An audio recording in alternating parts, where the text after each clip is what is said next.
Growing up in the 50s and 60s, I learned the word queer was an insult, a terrible insult. Um,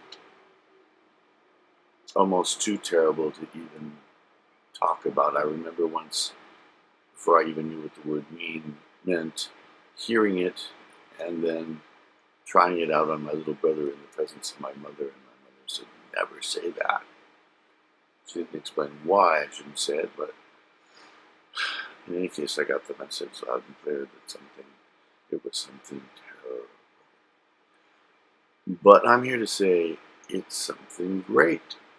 And I'm speaking from a spiritual perspective here. Now, the basic meaning of queer is strange, not normal, even abnormal. And in deeper spiritual life, that is, spiritual life with enlightenment, illumination, self-realization, God-realization as a goal, requires that one step outside the normal flow of human endeavors into something strange and extraordinary. I say strange and extraordinary only from an ordinary perspective, because a queer person sees the strange and extraordinary as just a part of life. One of the advantages of becoming queer, of accepting a queer identity, of realizing oneself as a queer person, is that you see the world outside the box.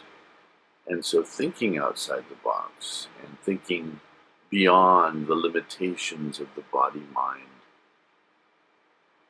persona becomes more natural, easier than it can be for those who are normal. So it's a good thing. The other thing good about being queer, in the sense of a spiritual sense, is that deeper spiritual life requires extreme measures. Now, I'm not talking about sitting in a freezing river for days, or fasting, or other kinds of mortifications of the body. I'm talking about a kind of sincerity and intensity of practice that one sees only in classical musicians or those with great personal discipline. So spiritual life requires that extraordinary, queer, beyond normal commitment, and the ability to sit for meditation, for instance, with patience, and yet the expectation that this practice will reveal the nature of the true self.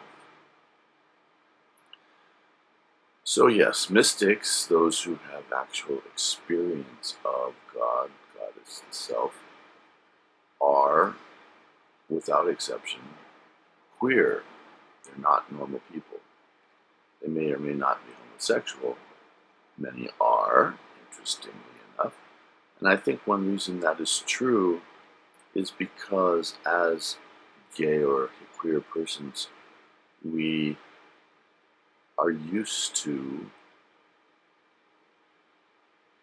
the extraordinary in our lives and tend to seek it out, that we are rarely content with what fulfills ordinary people.